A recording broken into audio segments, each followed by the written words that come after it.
Assalamualaikum students, I hope you all are fine and doing well. Today we are going to start question number 11 of page number 5, in which we are going to learn that what is the descending order and how we will arrange some different numbers in descending order. So in question number 11 we have three parts here, in which we have given three different numbers which we are going to arrange in descending order. Let us discuss that what is descending order first. When we discuss about orders, so we have two types of orders, that is increasing order and decreasing order.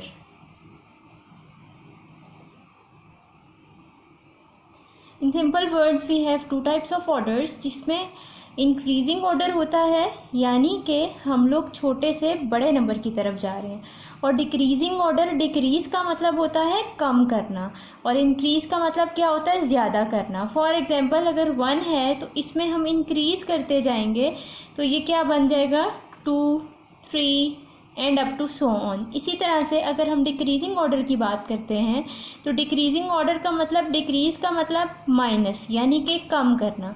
तो अब हम बड़े number से छोटे की तरफ जाएंगे. For example 5 है तो इसमें जब हम डिक्रीज करेंगे तो लेट्स से अगर हम 1 नंबर डिक्रीज कर रहे हैं तो ये क्या हो जाएगा 5 के बाद 4, 3, 2 and 1. So this is the main difference between increasing order and decreasing order. Now हम देखते हैं कि मैथ्स में इंक्रीजिंग ऑर्डर और डिक्रीजिंग ऑर्डर के क्या नेम्स हैं. तो हमारे पास होता है असेंडिंग ऑर्डर,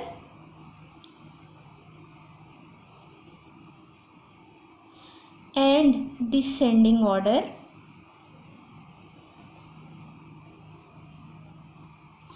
डिक्रीज से वर्ड निकला है डिसेंडिंग ऑर्डर. फॉर एग्जांपल हमारे पास स्टेयर्स हैं. अब आपने यहाँ से याद रखना है कि जब हम नीचे से ऊपर चढ़ेंगे तो डेट इज़ एक्सेंट, यानी कि हम असेंडिंग ऑर्डर की तरफ जा रहे हैं, हम छोटे से बड़े नंबर की तरफ जा रहे हैं, ऊपर को जा रहे हैं. और जब हम ऊपर से नीचे आ रहे हैं यानी कि किसी बड़े नंबर से नीचे आ रहे हैं छोटे नंबर की तरफ, तो इट विल बी डिसेंड, यानी कि हम डिसेंडिंग ऑर्डर कर रहे हैं.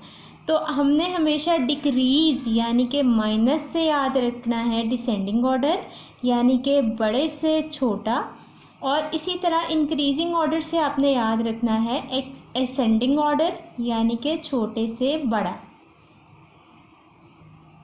तो अब हम करते हैं क्वेश्चन अपना solve. Question number 11 part A, जिसमें हमारे पास 3 नंबर्स हैं रिटन इन इंटरनेशनल सिस्टम. अब हम देखते हैं हम इसको कैसे अरेंज करेंगे. So coming towards the solution we will get 3 numbers here separated by the commas. हमने ये देखना है कि जो कॉमा के बाद एक नया नंबर शुरू हो रहा है, सबसे पहले हम लोग डिजिट्स काउंट करेंगे कि हर नंबर में कितने डिजिट्स हैं. तो देखें तीनों में सेम नंबर ऑफ़ डिजिट्स हैं, यानी कि यहाँ पे हमारे पास टोटल 9 डिजिट्स हैं हर नंबर में. उसके बाद हम स्टार्ट कहाँ से करेंगे, बिल्कुल अपने लेफ़्ट मोस्ट डिजिट से. हमने हर एक नंबर का लेफ़्ट डिजिट चेक करना है, जहाँ डिफरेंस आएगा फिर हम उसको कंपेयर करेंगे. तो देखें फर्स्ट डिजिट हमारा तीनों में सेम है, डेट इज़ 7. उसके बाद हम देख रहे हैं कि 49 यानी कि सेकंड और थर्ड डिजिट भी हमारा सेम आ रहा है. फोर्थ डिजिट 6 है जो तीनों में है. अब जो फिफ्थ डिजिट है that is 10 on the place of 10,000 it is different. यहाँ पे 0 है और देन 3 और उसके बाद 1. अब देखें इसके अकॉर्डिंग अगर हम देखें तो अब आपने इस पूरे नंबर को नहीं अरेंज करना, बल्कि आपने इस डिजिट के अकॉर्डिंग अरेंज करना है. तो अब हमने ये देखना है कि हम ऑर्डर कौन सा कर रहे हैं, डिसेंडिंग, यानी कि बड़े से छोटा. अब 0, 3 और 1 में हमने कंपैरिजन करना है. इनमें से सबसे बड़ा नंबर कौन सा है, 3. इसका मतलब क्या है कि सबसे पहले हमारा ये वाला नंबर आएगा. अब हमारे पास 0 और 1 रह गया. इन दोनों में से कौन सा बड़ा नंबर है, 1. तो ये वाला नंबर हम सेकंड पे लिखेंगे और लास्ट जो रह गया वो हम थर्ड नंबर पे लिखेंगे. सिमिलरली पार्ट बी, सबसे पहला हमारा स्टेप ये होता है कि हमने नंबर ऑफ डिजिट्स काउंट करने हैं हर नंबर में। हर नंबर का मतलब क्या है, कोमा के बाद एक नया नंबर शुरू हो रहा है। तो वी हैव 3 नंबर्स हियर। अब हमने इनके total number of digits count कर लिए। तो देखें हमें एट अ वंस देखने में ही पता चल जाएगा, क्योंकि इंटरनेशनल सिस्टम में स्पेसेस के साथ लिखने से हमें पता चल जाता है कि देखें 3 और 3 6 इन 3 9 और 1 10, यानी कि टोटल हमारे पास 10 डिजिट्स हैं तीनों नंबर्स में। अब आप देखें कि फर्स्ट डिजिट तीनों का सेम है, सेकंड भी तीनों का सेम है, डेट इज़ 4। अब जो थर्ड डिजिट है वो भी 1 तीनों में है। डिफरेंस जहाँ पे हमें देखने में लग रहा है वो है फोर्थ डिजिट। देखें यहाँ 0 है, यहाँ 6 है और यहाँ 5 है। तो 0, 6 और 5 में सबसे बड़ा नंबर कौन सा होगा, 6। तो सबसे पहले हम ये वाला पूरा नंबर लिख देंगे। अब नेक्स्ट हमारे पास क्या है, 0 है और 5 है। तो इन दोनों में से कौन सा बड़ा नंबर होगा, 5। तो हम ये वाला नंबर सेकंड पोजीशन पे लिख देंगे और उसके बाद हमारा आएगा थर्ड नंबर।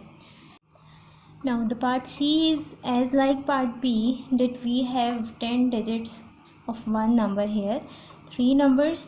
और हमने इसमें सबसे पहले देखें फर्स्ट 2 डिजिट्स तीनों के सेम हैं, डेट इज़ 3 and 6।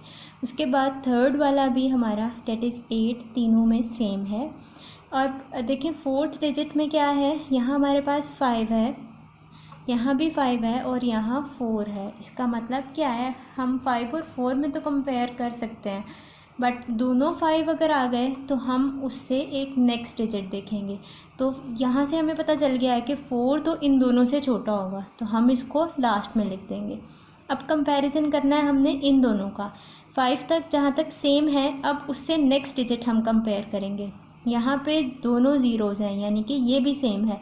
अब उससे नेक्स्ट डिजिट देख लेते हैं, डेट इज़ यहाँ पे 1 है और यहाँ 0 है। अब देखें 1 और 0 में अगर हम कंपेयर करें तो 1 बड़ा है और 0 छोटा है। तो ये वाला नंबर बड़ा हुआ, हम इसको पहले लिखेंगे, उसके बाद ये, और लास्ट पे हम ये वाला नंबर लिख देंगे।